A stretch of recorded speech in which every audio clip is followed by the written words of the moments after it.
একটা বস্তু এ যেটা হচ্ছে কি 120 মিটার উপর থেকে পড়তেছে। এই ভালো করে চিত্রটা আগে বোঝো যে একটা বস্তু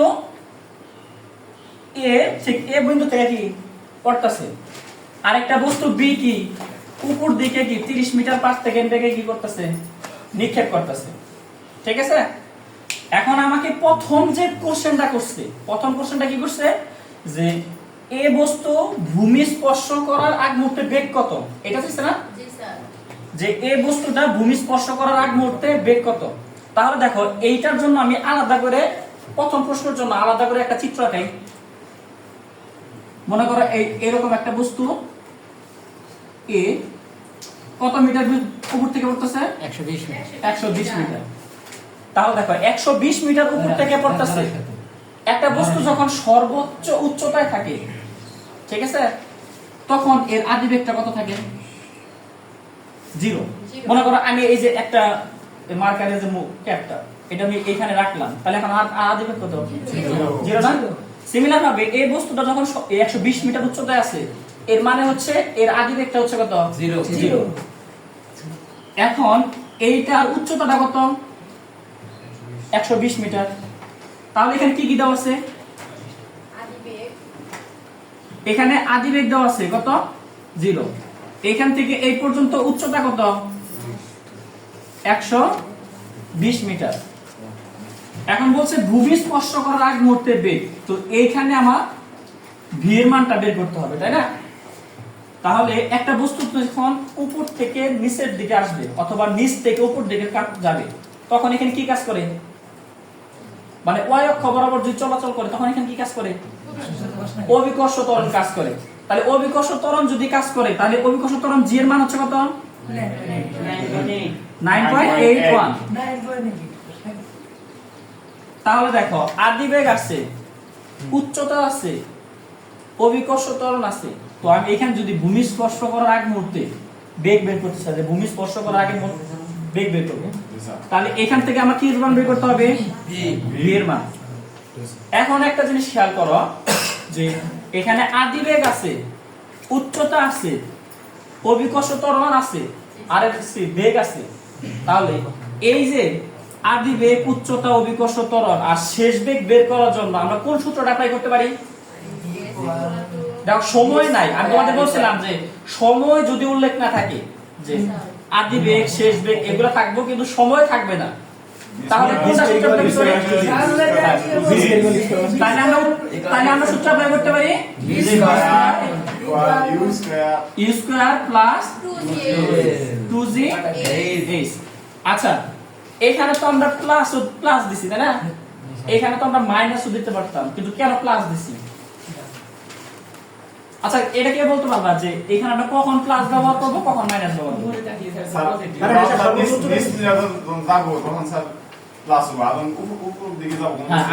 আমি বলি তোমরা ক্লিয়ার হও, আমি ক্লিয়ার হও। এই শোনো যে একটা বস্তুকে যখন উপর থেকে ফেলা হবে, ঠিক আছে, তখন ওই বস্তুটা অভিকর্ষ দিকে আসবে, যার কারণে এখানে পজিটিভ মান পজিটিভ হবে। অর্থাৎ একটা বস্তু যখন উপর থেকে ফেলা হবে তখন অভিকর্ষ ত্বরণ হবে ধনাত্মক, আর একটা বস্তুকে যখন নিচ থেকে নিক্ষেপ করা হবে তখন ওইখানে অভিকর্ষ ত্বরণটা কিন্তু কি হবে, ঋণাত্মক। অর্থাৎ একটা বস্তু উপর থেকে পড়লে ধনাত্মক হবে আর নিচ থেকে মারলে হচ্ছে কি ঋণাত্মক, যার কারণে একটা বস্তুকে যখন আমরা নিচ থেকে মারবো তখন হবে এখানে মাইনাস, আর একটা বস্তু যখন উপর থেকে পড়বে তখন হবে কি প্লাস। বিষয়টা ক্লিয়ার? ক্লিয়ার। তাহলে এখন দেখো এখানে আদিবেগ হচ্ছে 0 প্লাস 2 ইনটু 9.8 ইনটু উচ্চতা হচ্ছে কত 120, এখানে গুণ করো তো কত আসে, কত আসে 2352।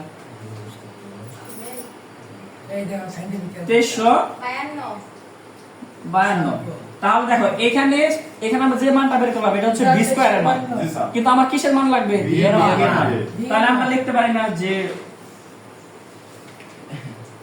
এই সাইডে যদি ভি স্কয়ার থাকে ওই সাইডে কি হয়, রুট হয়। তাহলে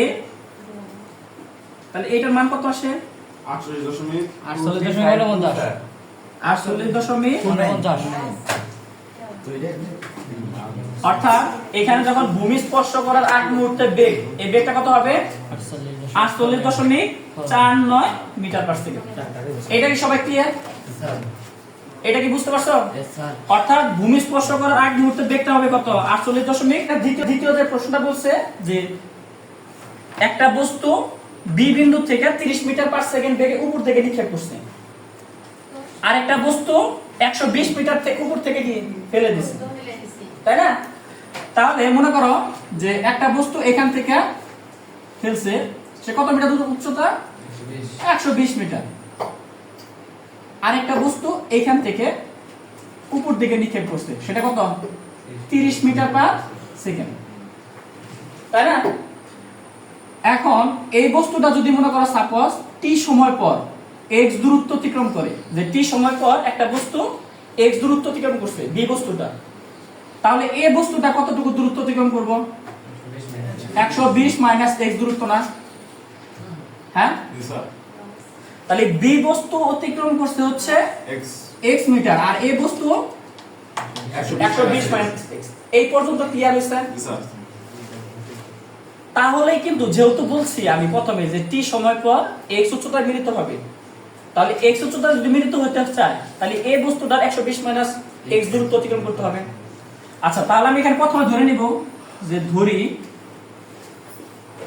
টি সময় পর x উচ্চতায় a ও b বস্তুদ্বয় কি হবে?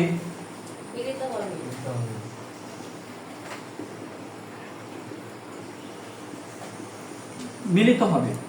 তাহলে এখান থেকে এই পর্যন্ত x দূরত্ব কত সময় পর মিলিত হবে? t সময় পর। তাহলে এখানে বলো তো যে t সময়ে b বস্তুটা কতটুকু দূরত্ব অতিক্রম করব? x দূরত্ব। তাহলে আমরা লিখি যে t সময়ে b বস্তুর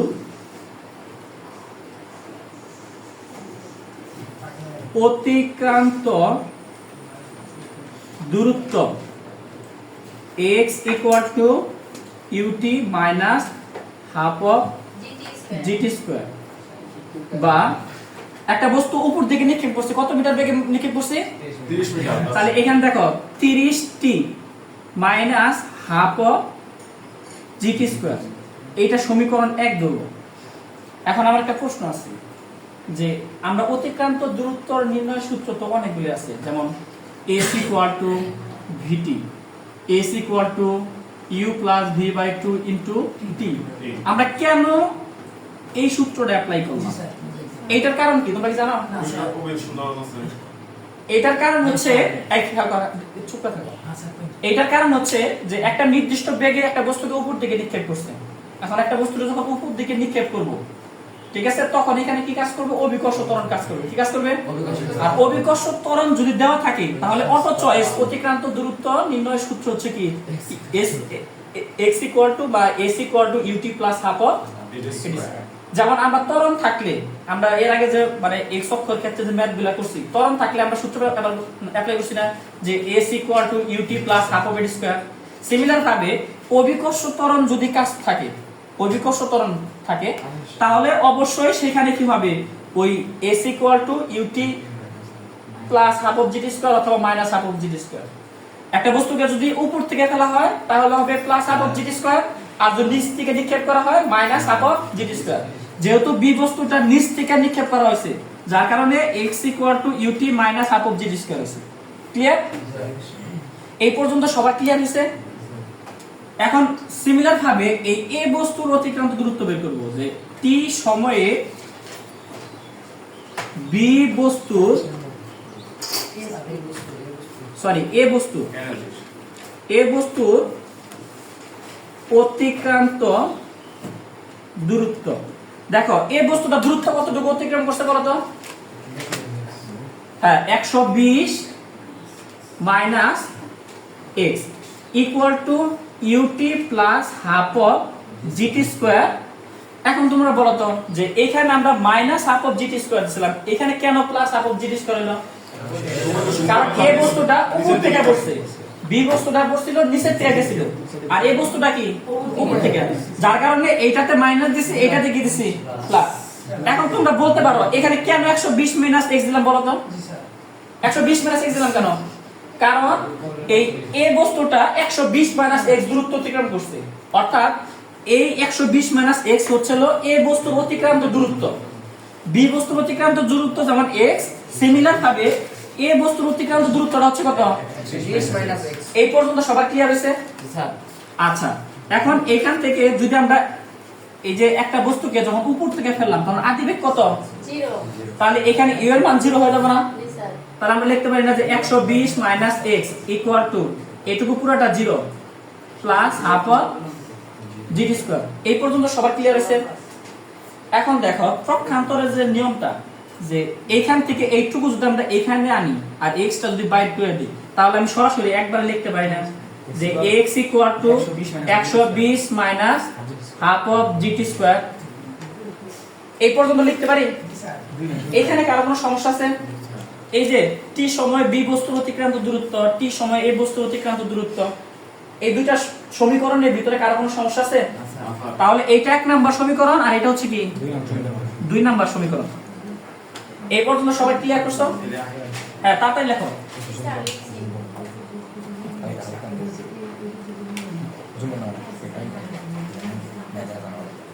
পজ করে রাখছো?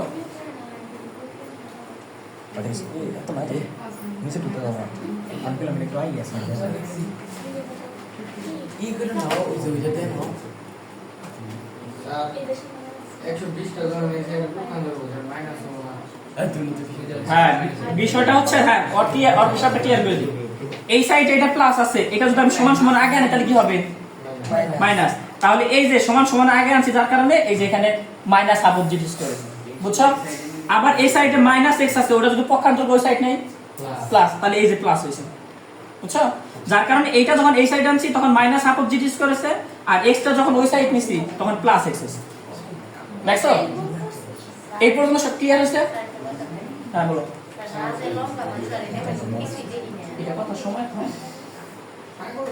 এই পর্যন্ত সবার ক্লিয়ার হইছে? এই কার সমস্যা আছে এটা?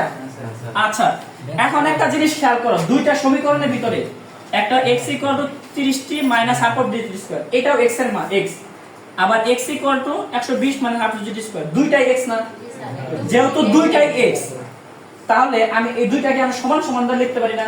যেমন যে যেমন হলো এটাও x আছে আর এটাও x আছে, মানে এটা সমানও যা এইটা সমান হচ্ছে কি তা, তাহলে আমি কি এইটুকু সমান এইটুকু লিখতে পারি? হ্যাঁ, তাহলে লেখো 1 ও 2 নং হতে পারে, 1 ও 2 নং হতে পারে, 1 ও 2 নং হতে পাই পাই। এখন দেখো 1 নং এ কি ছিল? 1 নাম্বার ছিল কি?